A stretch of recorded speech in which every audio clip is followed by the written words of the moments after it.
Bismillahirrahmanirrahim. Assalamualaikum warahmatullahi wabarakatuh. Innal hamdalillah nahmaduhu wa nasta'inuhu wa nastaghfiruhu wa natubu ilaihi wa na'udzu billahi min sururi anfusina wa sayyiati a'malina man yahdihillahu fala mudhillalah wa man yudlilhu fala hadiyalah. Asyhadu an la ilaha illallah wahdahu la syarikalah wa asyhadu anna Muhammadan abduhu wa rasuluhu la nabiyya wa la rasula ba'da. Qala Allah Ta'ala fi kitabihil karim, ya ayyuhalladzina amanu taqullaha haqqa tuqatih wa la tamutunna illa wa antum muslimun.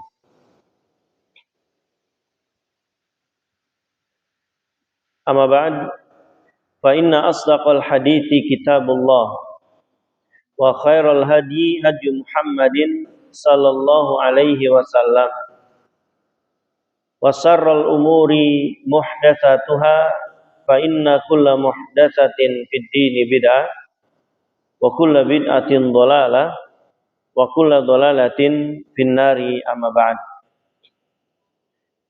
Jamaah sekalian, a'azakumullah wa iyyakum jami'an. Barakallahu fikum. Alhamdulillahi rabbil alamin.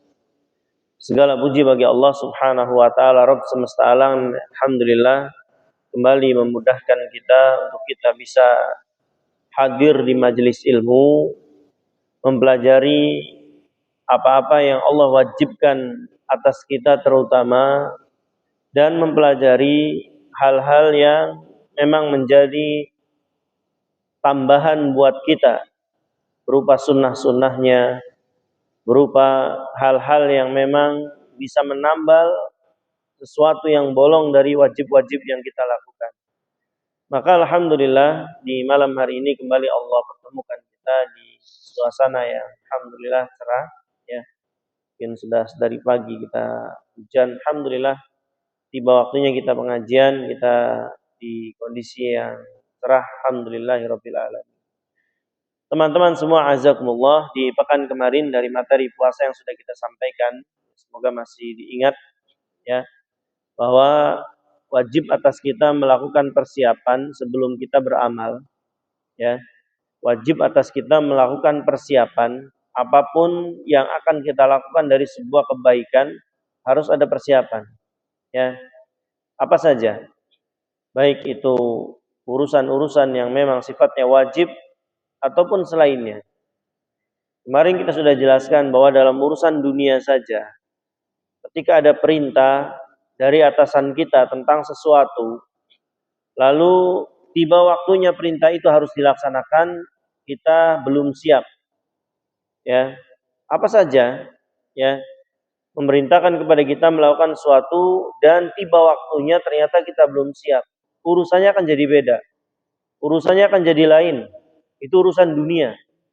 Maka bagaimana mungkin kita diwajibkan oleh Allah sementara kondisi kita belum siap, ya, termasuk hal-hal yang berhubungan dengan puasa Ramadan. Maka saya kemarin sarankan ya, untuk kita mempelajari hal-hal yang berkaitan dengan puasa kita. Alhamdulillah ya dikabulkan dan sudah dibahas sedikit. Saya simak video dari Ustaz Dimas juga. Jadi saya akan melanjutkan saja, ikhwan a'azakumullah. Saya akan menjelaskan apa itu puasa, karena saya lihat beliau juga sudah menjelaskan, dimulainya kapan juga sudah beliau menjelaskan, dan seterusnya.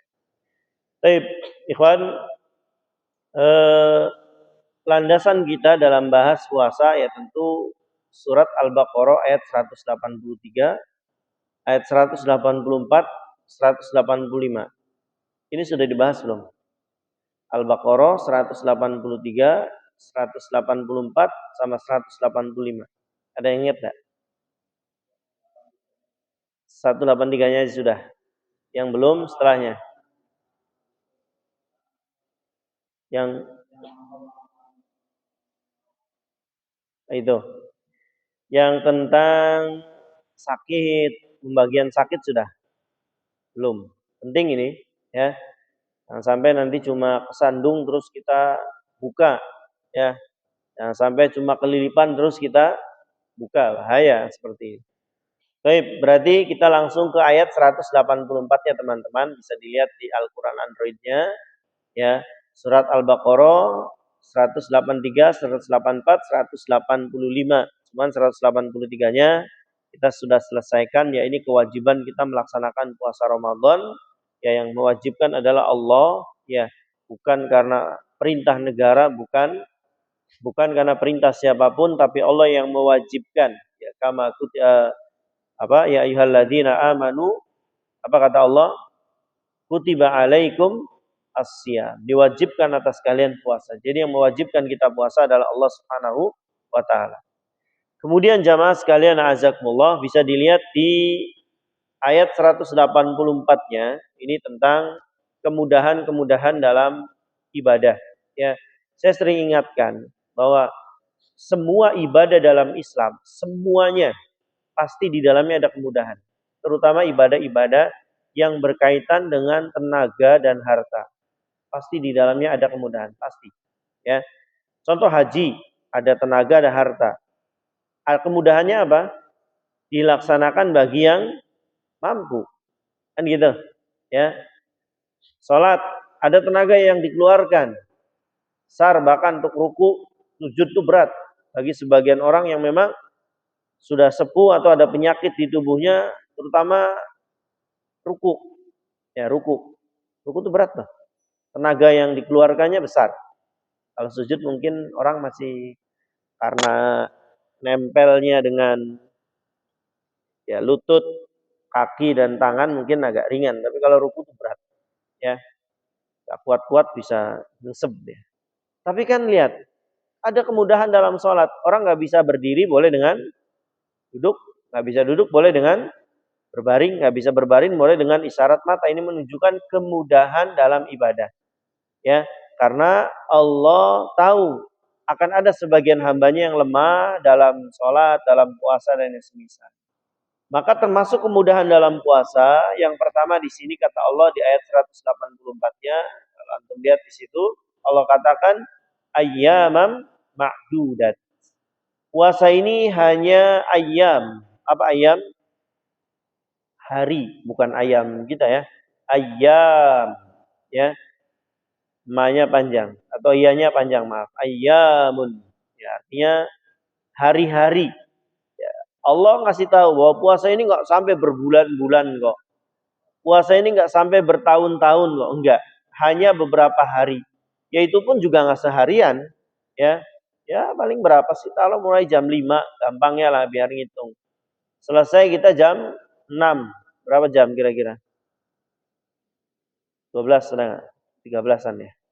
Ya lakulihal nggak sampai 24 jam. Ya, jangan juga kita bilang puasa bikin saya kurus, karena pernah saya bilang puasa itu sebetulnya yang masuk ke tubuh kita tuh jauh lebih banyak. Ya, ya kayak hari-hari sekarang kan kolak nggak pernah kita makan. 11 bulan nih. Ada yang makan kolak? Ya saya kira enggak. Ya, ada yang makan kurma? Ya sesekali aja. Ramadan kan yang nggak biasa dimakan jadi dimakan. Ya, pagi biasa ceplok telur dadar terus sama sega putih atau kuning mentok-mentoknya gitu kan. Kalau sahur apa isinya? Ya banyak. Ya kan? Bahkan kalau mau hitung-hitungan, saya bilang, hitung-hitungan sebenarnya nggak ada yang kehilangan loh dari waktu, cuma dimajukan aja. Sarapan dimajukan ke subuh. Gitu aja. Ya. Begitu isinya lebih banyak. Duhur ditarik ke dimundurkan ke maghrib. Gitu kan? Itu pun porsinya jauh lebih banyak. Dosa 2 kali, biasanya saya makan 3 kali, nanti habis tarawih biasanya. Ada bakso lewat, ya, ada mie ayam lewat, macam-macam. Jadi ya sebagian orang bahkan justru naik tubuhnya itu ketika bulan Ramadan, karena tadi ya kita tidak bicara berkurangnya makanan, tapi memang ikhwan azab pada prakteknya justru lebih banyak yang kita makan. Jadi tenang ya. Puasa ini kata Allah hanya beberapa hari, itu pun kalian masih boleh makan minum ya di malam harinya, bebas. Lalu kata Allah kemudahan kedua, nah ini mulai fokus teman-teman, kita bahas masalah sakit ya. Faman kana minkum maridon, dan barang siapa di antara kalian yang sakit kata Allah. Nah, ini ya perlu kita tahu di bulan puasa ya namanya manusia ikhwana azakumullah, ada di mana masanya dia sakit, ada di mana masanya dia lemah yang semisalnya. Maka perlu kita tahu ya sakit seperti apa yang boleh kita untuk buka. Ingat, saya nggak akan bahas penyakit A, B, C, D, nama-nama penyakitnya nggak perlu kayak gitu. Terlalu banyak penyakit itu. Saya akan bahas tingkat keparahannya. Jadi mau penyakitnya apa, kalau tingkat keparahannya di level ini nanti bisa diterapkan.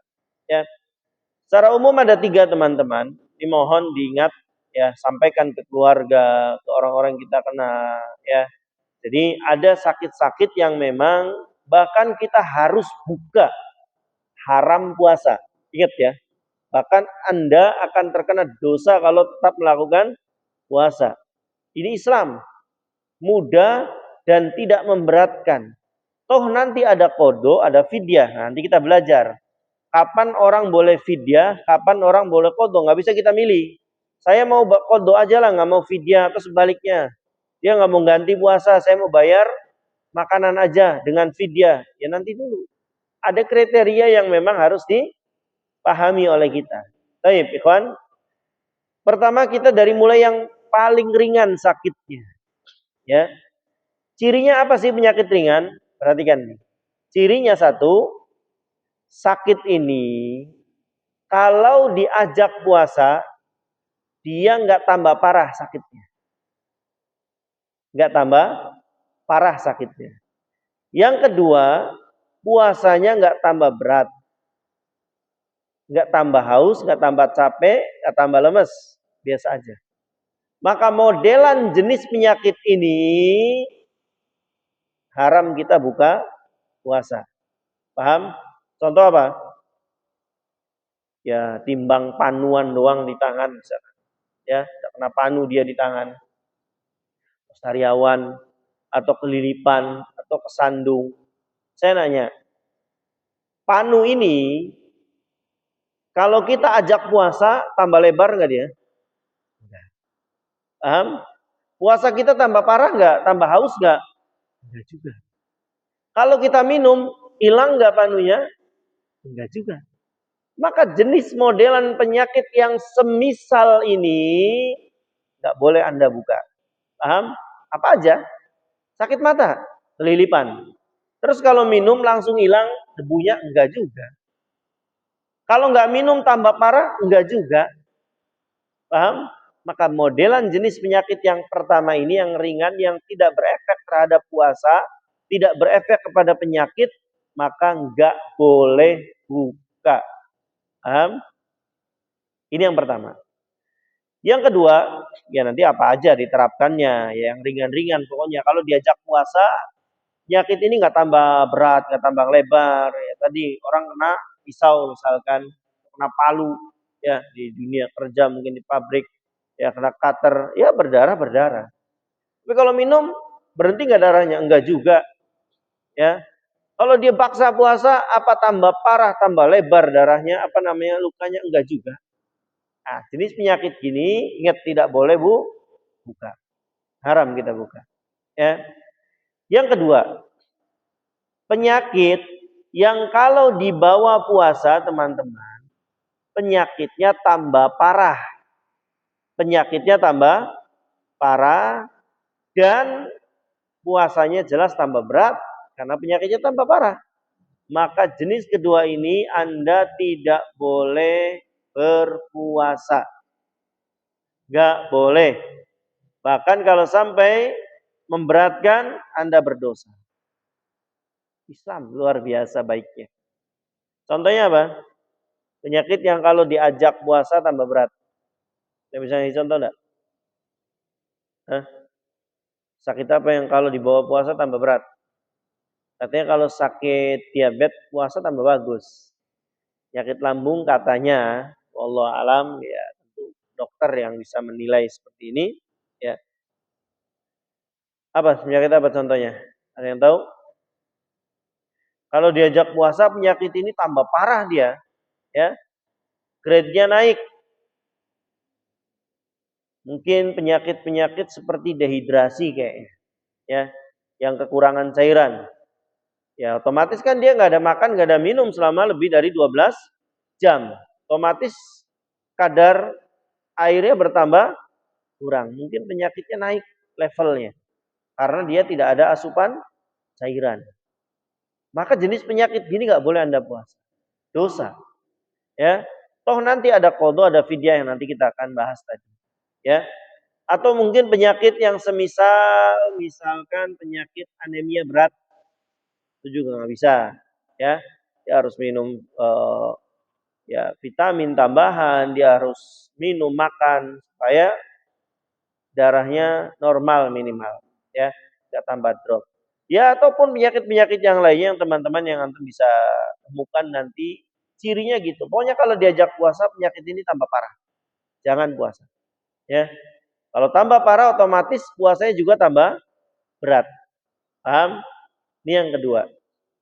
Yang ketiga, apabila penyakit ini kita bawa puasa mencelakakan kita. Mencelakakan sampai mati, maka Anda terkena ayat Allah wala taqtulu anfusakum. Jangan kalian membunuh diri kalian sendiri. Contoh. Ada orang kena penyakit jantung. Kata dokter, kapan hari, kapan waktu, kalau kumat minum obat. Kesemprot obatnya atau yang semisal lah. Paham? Ya. Kumat ternyata di bulan Ramadan, udah gitu pada asar lagi. Ya. Sebagian orang mungkin akan bilang apa? Tanggung. Ya. Tanggung sudah pada asar. Apa yang harus dilakukan? Yang seperti ini? Buka atau tanggung? Hah? Buka. Kalau sampai dia mati, ya, dan tidak mengambil rukhsah ini, maka sebagian ulama mengatakan orang ini telah bunuh diri. Bukan lagi dosa lagi. Sudah kategori bunuh diri. Kenapa? Sudah ada kemudahan. Dia boleh qadha di bulan yang lain atau kalau nggak mampu dia nanti boleh bayar fidyah. Ngasih makan orang miskin.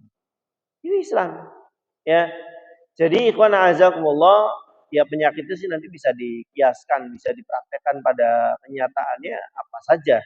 Ya, yang jelas lihat kalau dia tambah berat jangan, apalagi sampai mencelakakan jangan, haram.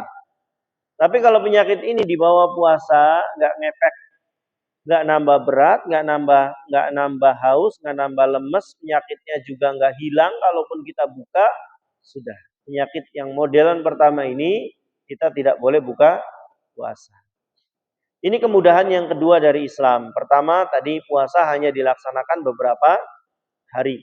Nggak tahu tahun ini kena berapa hari kita puasa. Ya, dari tanggal 19 kalau di kalender, ya mungkin nggak jauh lah 28, 29, 30 harian insya Allah. Baik, itu kemudahan kedua teman-teman bahwa puasa ini ya dibolehkan kata Allah faman kana minkum maridun. Barang siapa di antara kalian yang sakit. Yang kedua, yang ketiga dari kemudahan puasa au ala safarin. Kata Allah atau dia sedang melakukan safar. Nah, ini masalah nih di kita, ya. Kapan sih pengetahuan safar ini penting, teman? Karena berhubungannya dengan nanti sholat Jumat, boleh nggak kita mengqadha menjamak dan mengqashar sholat yang 4 rakaat jadi 2 rakaat, zuhur ditarik ke asar, asar ditarik. Kita harus tahu. Kita di posisi safar enggak? Ya, misal teman-teman ditugaskan dari pabrik ke pameran misalkan kemana, Jakarta. Ya harus ngerti kita, ya. Berapa hari sih batas orang safar tuh? Ya, apakah setahun kita di sana terus safar? Ya, atau yang semisal. Nah, kita harus paham yang gini-gini nih. Termasuk nanti berhubungannya dengan puasa. Ya, boleh atau tidak dia berpuasa nanti seperti apa. Baik. Ikhwan, kita pahami dulu ya. Sebatas apa sih orang itu dikatakan telah melakukan safar? Ya, karena ini ulama ikhtilaf ya. Berbeda-beda pendapat kapan seseorang dianggap telah melakukan safar. Sebagiannya bilang safar atau sudah termasuk orang itu melakukan safar kalau dia sudah menempuh perjalanan 3 hari 3 malam. Jadi kalau kita melakukan perjalanan yang jaraknya lebih dari 3 hari 3 malam, maka sudah kategori kita sedang safar. Kira-kira di zaman ini diterapkan gimana? Perjalanan 3 hari 3 malam. Hah? Ya, udah keliling dunia naik pesawat ya. Sini Saudi aja 19 jam, kurang lebih. Ya, 20 jaman. Nggak sampai 24 jam. Ya, kalau 3 hari 3 malam mungkin dulu ya. Karena dari Mekah ke Madinah, zamannya Nabi, dari Mekah ke Madinah, itu butuh 7 hari 7 malam. Ya, 8 harian lah. Ya, itu zaman Rasulullah dengan unta, tiklak, ya wajar. Wajar, 3 hari itu udah jauh. Ya, kalau sekarang naik kereta cepat yang kecepatannya 400 sekian kilometer per jam, sejam setengah doang. Ya, antum tidur, bangun sudah nyampe Mekah. Ya, kereta cepat. Ya, susah. Kita katakan kalau harus nempuh 3 hari 3 malam, ya susah diterapkan untuk sekarang ya, karena kendaraan sekarang cepat. Ya, jadi kalau kita harus naik motor 3 hari 3 malam, ya mungkin nggak nyampe mana? Sumatera mungkin. Ya, kan nggak mungkin sejauh itu. Baru dikatakan orang itu telah safar. Ya, nanti ke Bandung nggak safar dong. Kenapa? Cuma sejam setengah. Ya kan?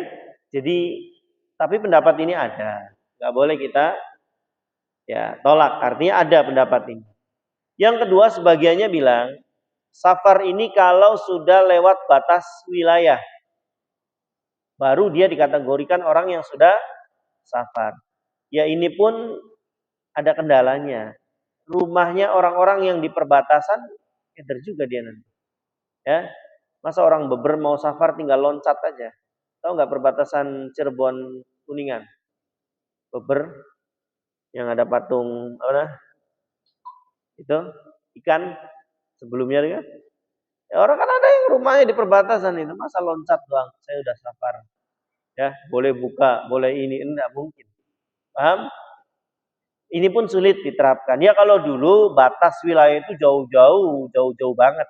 Ya, misal di sini batas wilayah A, batas wilayah B mungkin sana. Ya, jauh. Kalau sekarang mungkin ya ada beberapa wilayah mungkin dapurnya wilayah mana, mungkin wilayah sini. Di sebagian Pilang katanya saya dengar gitu. Ya, bahkan di satu perumahan itu sebagiannya masuk kabupaten, sebagiannya masuk kota. Ya, katanya begitu wallahu alam.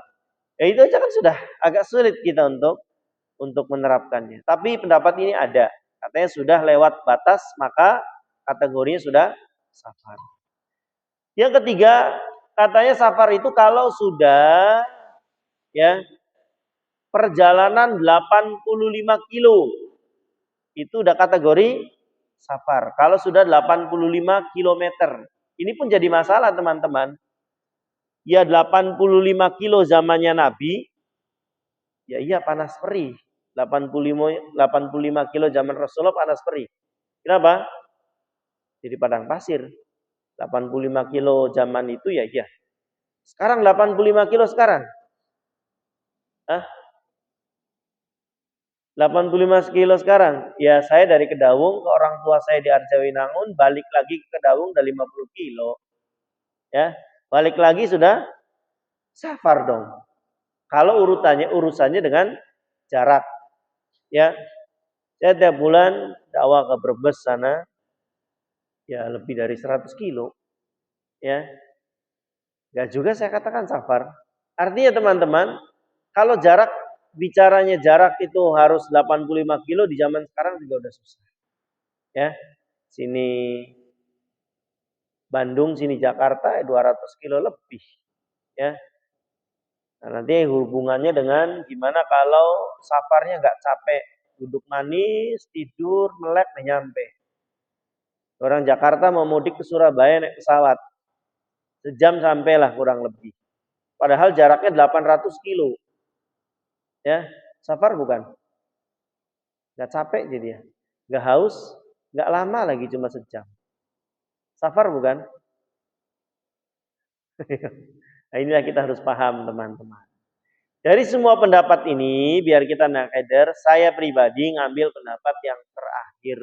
Apa itu? Safar ditentukan dengan urf. Apa urf?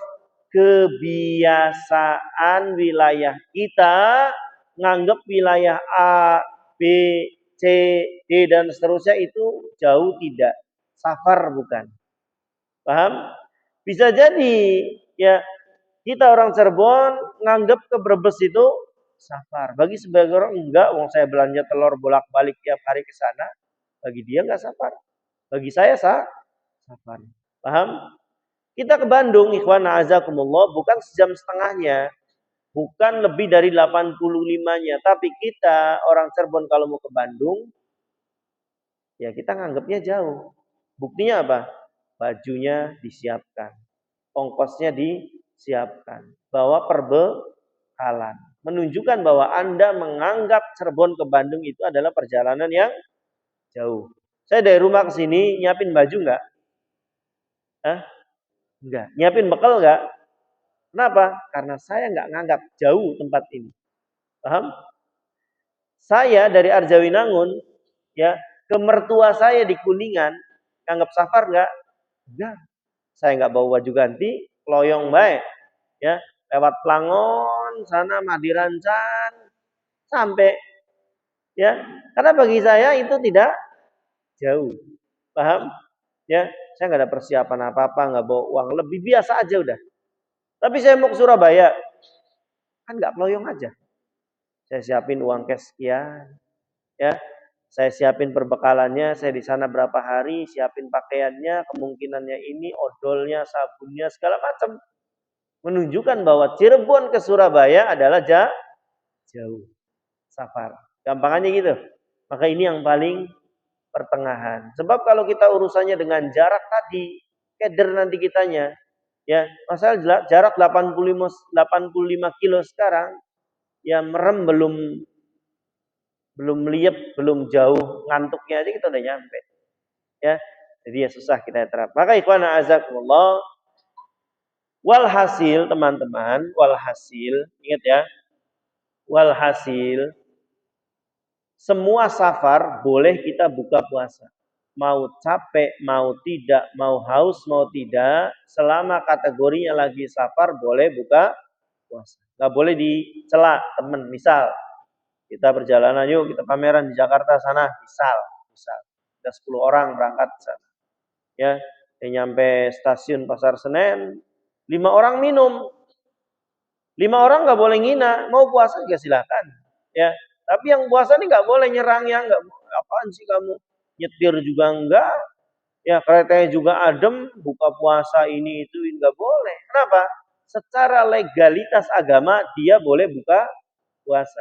Mau capek mau tidak, mau haus mau tidak, selama kategorinya safar boleh buka puasa. Paham sampai sini? Tapi kalau pertanyaannya gini, nih ini penting. Orang modelan begini nggak capek, nggak haus, nggak lelah, yang terbaik bagi dia safar, yang baik bagi dia nih, ya saya nih, ya kalau ke Bandung, ya saya naik shuttle dari Pilang tuh, ya jam 5 subuh, jam 7 nyampe saya, jam setengah lebih lah, ya tidur doang asli, saya tidur sampai di Buah Batu, bangunin Pak nyampe, sampai perasaan kalau mimpi tuh belum finish juga saya mimpinya, udah nyampe. Nah, modelan saya nih yang safarnya duduk manis, gak capek, gak haus, dibawa tidur, saya lebih baik puasa atau buka? Ini pertanyaan. Kalau tadi mau capek mau tidak, mau pegel mau tidak, mau haus mau tidak, selama kategorinya safar boleh buka puasa, gak boleh dilarang. Ingat ya, dosa antum kalau ngelarang orang yang safar buka puasa. Kenapa? Secara legalitas dia diizinkan oleh Allah. Allah ini dalilnya. Al-Baqarah 184. Paham ya? Tapi kalau pertanyaannya bukan itu, bukan boleh atau tidak. Bukan. Kalau boleh atau tidak jawabannya boleh. Selama kategorinya safar. Saya ada jamaah, dia pilot, ya, pilot pesawat terbang, ya, terbang Prancis, ya kemana-mana lah seluruh dunia. Dia nanya ke saya, ya dalam bulan Ramadan gimana puasa saya Ustaz? Ya apakah pilot boleh buka puasa? Saya bilang nggak boleh. Nggak ada satu pekerjaan pun yang membolehkan kita untuk buka puasa. Bingung dia. Kalau alasannya karena Anda seorang pilot nggak ada. Tapi kalau alasannya Anda karena sedang safar, musafir, maka boleh. Karena dia bilang, ya dalam dunia penerbangan tuh nggak boleh Ustaz. Kita dalam kondisi lapar karena mengganggu pandangan, ngantukan, lemes. Sedangkan di belakang kita ada ratusan nyawa. Ya, saya kasih shock terapi ini nggak boleh. Pilot nggak boleh buka. Ya, saya buka terus. Nah, baru saya kasih tahu. Yang boleh adalah ketika Anda memang sedang safar. Dari sini Perancis safar enggak? Safar masa enggak? Ya. Dari sini ke Jeddah safar enggak? Ya safar. Ya, ribuan kilo.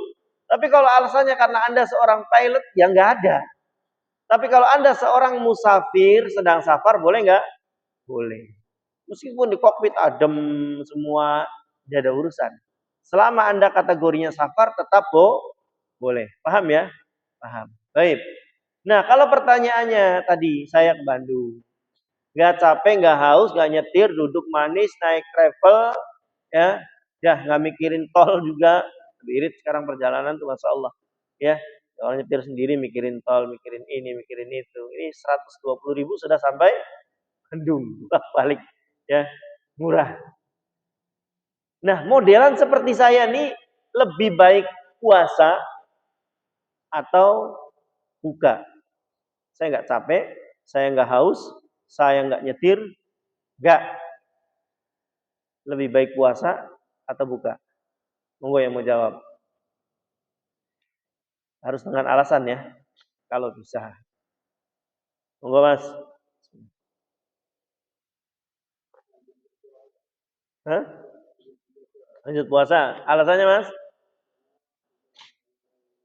Tidak membahayakan dirinya. Ada lagi? Ada yang berbeda jawabannya? Gak apa-apa. Ada yang setuju dengan beliau? Hah? Gimana?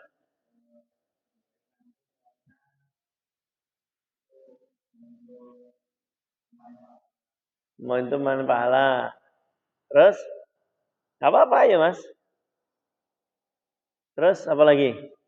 Ada lagi tambahannya? Orang kan enggak, saya sih tetap buka. Kenapa? Ya pokoknya buka. Kata Allah buka. Buka. Kenapa? Lebih baik buka.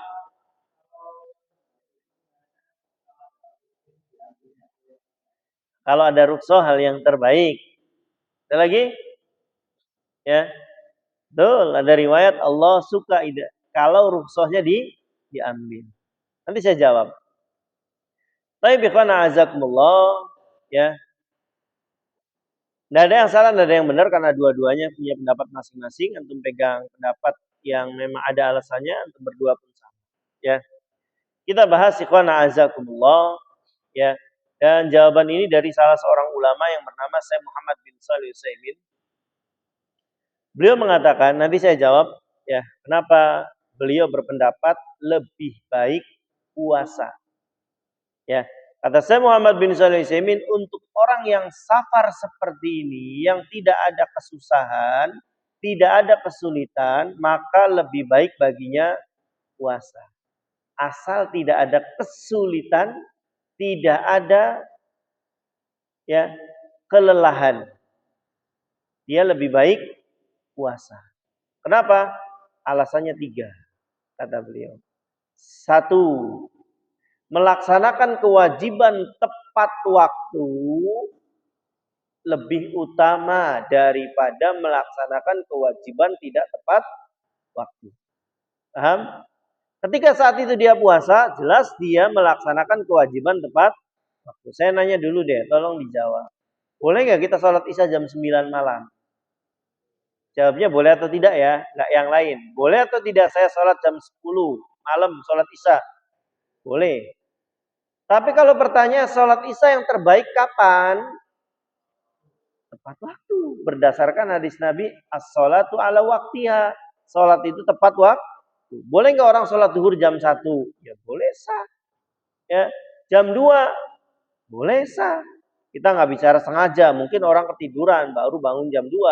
Boleh nggak dia sholat? Boleh. Tapi kalau pertanyaannya, kapan waktu sholat zuhur terbaik? Tepat waktu. Ini alasan beliau. Ketika dia puasa di hari itu, maka dia telah melaksanakan kewajiban tepat waktu. Ini alasan pertama. Alasan kedua kata beliau, ketika dia meneruskan puasa, dia ibadah di bulan yang paling mulia. Catatan penting. Ramadan. Kalau dia qadha, maka dia tidak puasa di bulan yang paling mulia. Setelah beliau minum, sebagian sahabat ikut minum. Setengahnya lagi, sebagiannya bukan setengahnya, sebagiannya enggak. Kayak kita pikirannya, tanggung.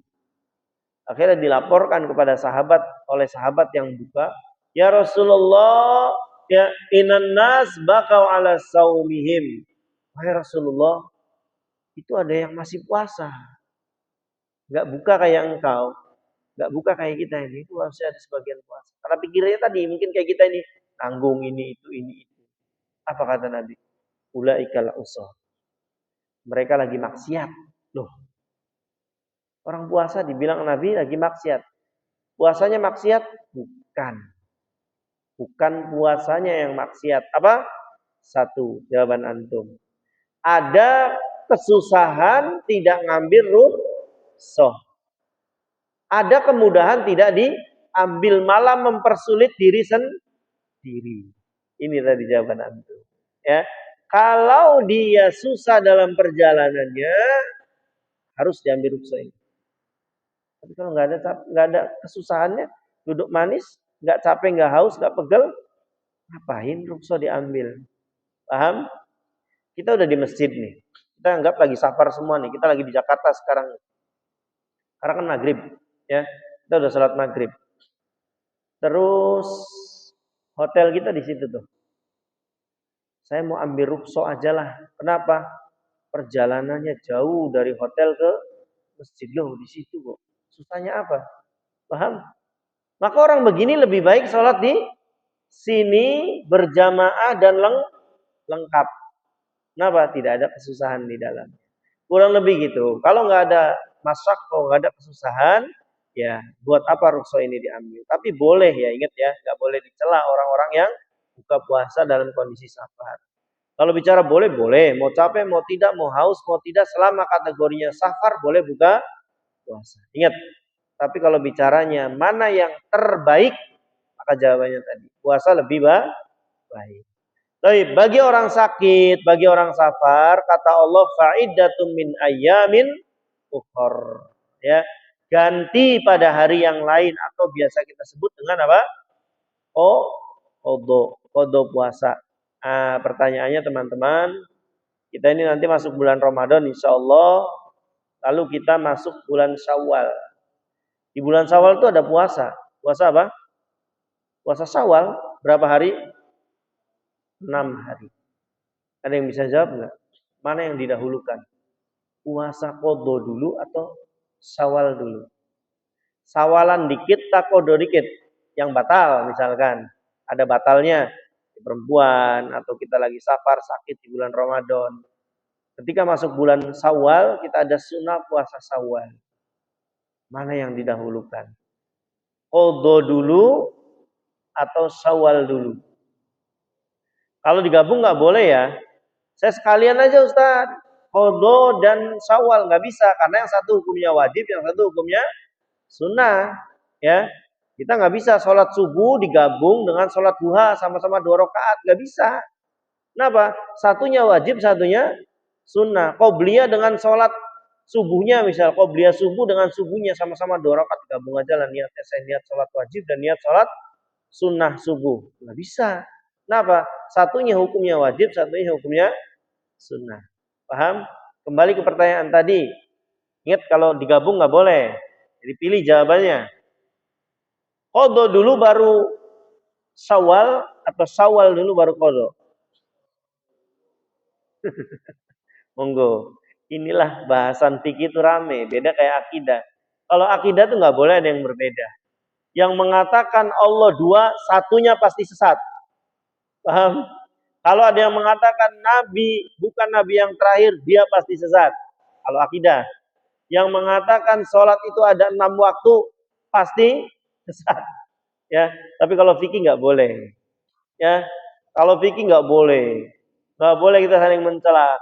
Mana yang benar, kunut atau nggak kunut? Yang salah, saya sering ditanya, mana Ustaz yang benar, kunut atau nggak kunut? Yang salah nggak sholat. Paham? Yang salah yang tidak sholat.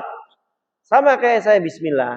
Kalau antum perhatikan, kalau Jumatan, saya kerasin bismillah. Ya, yang Jumatan di sini, kalau saya lagi imam di sini, saya baca Bismillahirrahmanirrahim. Alhamdulillahirabbil alamin. Tadi suara bismillahnya kedengeran enggak? Enggak, disirkan. Bismillahirrahmanirrahim. Alhamdulillahirabbil alamin. Yang benar mana? Yang benar adalah yang baca bismillah, mau disirkan, mau dijaharkan. Yang salah yang tidak baca bismillah. Karena bismillah bagian dari Al-Fatihah. Kalau nggak ada bismillah, nggak ada Al-Fatihah. Kalau nggak ada Al-Fatihah, nggak ada sholat. Paham? Sedikit udah ribut. Kalau fikih begitu, nggak boleh. Kayak tadi saya jelasin. Ada yang bilang 3 hari 3 malam, ada yang bilang 85 kilo, ada yang bilang kalau batas wilayah. Jelaskan semuanya, kita ambil, saya ambilnya. Paham? Jadi adil. Ya, Ustaz saya pokoknya yang 3 hari 3 malam, monggo. Ya, tapi harus siap menerapkannya nantinya. Dan semisalnya. Nah, ini contoh teman-teman, kalau fikih nggak boleh hati kita panas. Bahasanya seperti itu. Tahiyat misalkan. Kapan sih ngangkat jarinya, dari awal atau pas asyhadu alla ilaha illallah? Sudah masalah fikih. Ya, yang salah yang tidak sholat dan tidak tahiyat, sholatnya tidak sah. Kan gitu. Jadi perkara-perkaranya ikhwan azakumullah, cuma tadi ada yang keras bacaan bismillahnya, ada yang bismillahirrahmanirrahim. Saya terapkan dua-duanya sengaja. Ini boleh, ini juga boleh. Tidak perlu ribut. Saya juga baca bismillah dikerasin, saya juga baca bismillah disirkan. Yang salah adalah ketika saya tidak baca bismillah. Karena bismillah bagian dari surat Al-Fatihah. Ketika tidak dibaca maka nggak ada Al-Fatihah. Ketika nggak ada Al-Fatihah kata Nabi, la sholata liman lam yaqra bi fatihatil kitab. Nggak ada sholat ya kalau dia nggak baca surat Al-Fatihah. Paham? Jadi tidak perlu ribut kalau bahas. Karena nanti ada perbedaan-perbedaan di sini teman-teman. Nah, termasuk tadi. Mana yang dulu? Qadha atau Syawal?